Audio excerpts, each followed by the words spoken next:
Hello, welcome to my channel, or welcome back if you've been here before. My name is Beth Ann. This is part 3 of my nonfiction November wrap-up, so I'm trying to get through all my nonfiction November books. So the last one that I read is Whoredom in Kimmage by Rosemary Mahoney. And this one I picked up totally on a whim in a brewery. It was the Fiction Brewery in Colorado. I will try to link to it down below because it was a great brewery. They had delicious beer, and then they had a whole wall of take one, leave one, basically a little free library books. And I saw this title. I was like, I need to buy that just because of the title. Like, what the heck is that book? Or not buy it. I need to take that because what is the title? I'd never heard of it, never heard of the author. Turns out she's a quite well-known and celebrated narrative nonfiction author, and so I desperately need to read the rest of her work because this was absolutely wonderful. This book is set in the early to mid 90s in Ireland, and she had been raised in America, but in an Irish family, is sort of going back to Ireland. She spent a fair amount of time in Ireland, and at this point in her life, I think she's like in her early 30s, and she specifically wants to learn more about women in Ireland and sort of the status of women in Ireland, because in the 90s is when there was sort of a spike in activism related to women having access to abortions and education about abortions. And so this whole book is sort of told through that lens about what do male-female relationships look in Ireland, and what do women's rights look like in Ireland.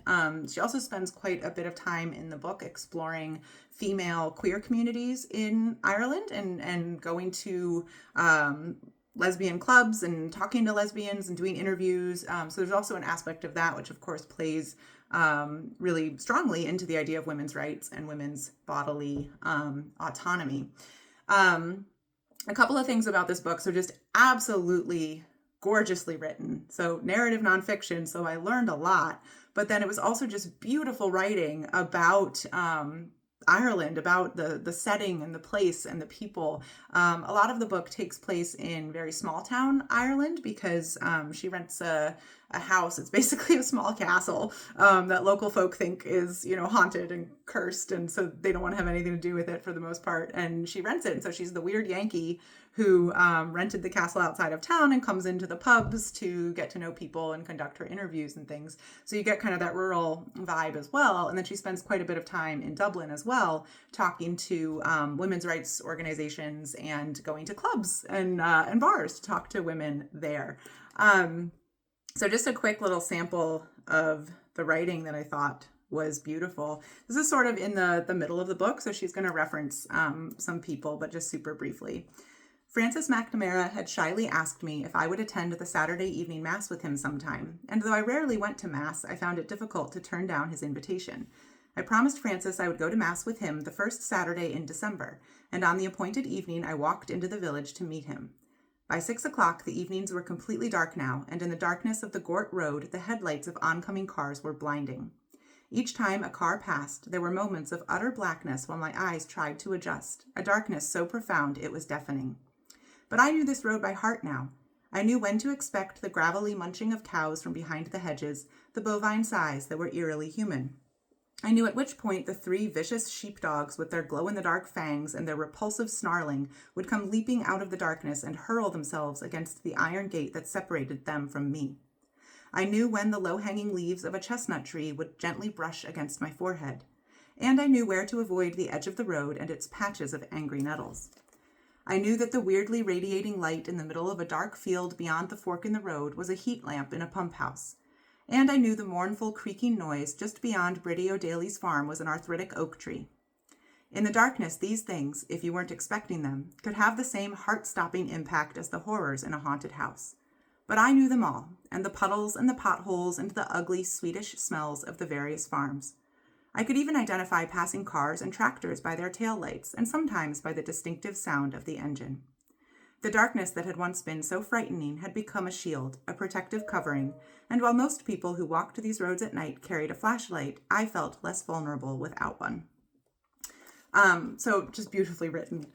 And the other interesting thing about this book is because women had such a small role in sort of the public life of Ireland for such a very long time, a lot of what she learns and the way that she chooses to convey it is actually told through her conversations with men, which can be really off-putting if you're a young-ish woman in the 21st century United States.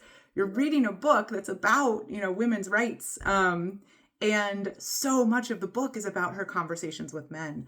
But it does make sense, and she's very careful to frame it that way in the foreword. And I'll even just read a little bit here. In my conversations and travels, I learned that a book about Irish women would also have to be a book about Irish men, for a large part of the tale of Irish women lies in their absences. Women have been virtually absent from politics, the church, business, the courts of justice, and the pubs, the central point of Irish social life.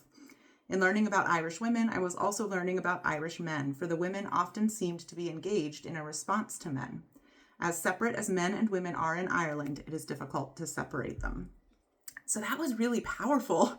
And just that approach alone, I think, tells you so much about women in Ireland a little ways back. I think like in the US, many things have changed since the 90s, and I'm sure there are lots of ways in which you would read this book and hope it's changed, and things haven't changed so much. So that was a really fascinating approach. And then the other thing, of course, is this is a book written in the 90s, thinking about particularly the past 50 years or so at that point of women in Ireland, their roles and their relationships with men. And so one of the recurring but not overdone themes is violence against women, which unfortunately is exactly what you would expect. So that's definitely not an overpowering part of the book by any means, and is really sort of a minor thematic point.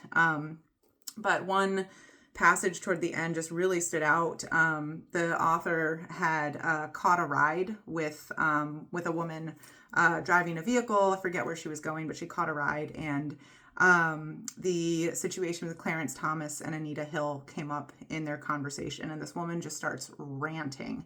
And she's saying, that woman lied. She exaggerated. Do you believe a man like that would do things like what she said? And if he did, why didn't she say so sooner? He's a judge. Who is she? And if he harassed her, she asked for it by not complaining. It's disgraceful what they dragged him through. So awful. She goes on to talk about another situation and says, it's a mess those women have got those men into, ruined their careers.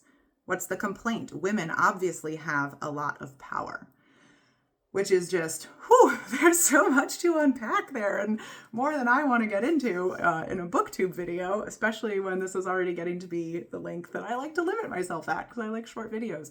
So this book is just so beautifully written. And even though the subject matter is a little tough, it's nice to be removed by 30 years or so from when she wrote it, because you can kind of package things as being back in the 90s, even though you're very aware of things still aren't great in some ways today. And of course, here in the US, we're rehashing the abortion access thing all over again.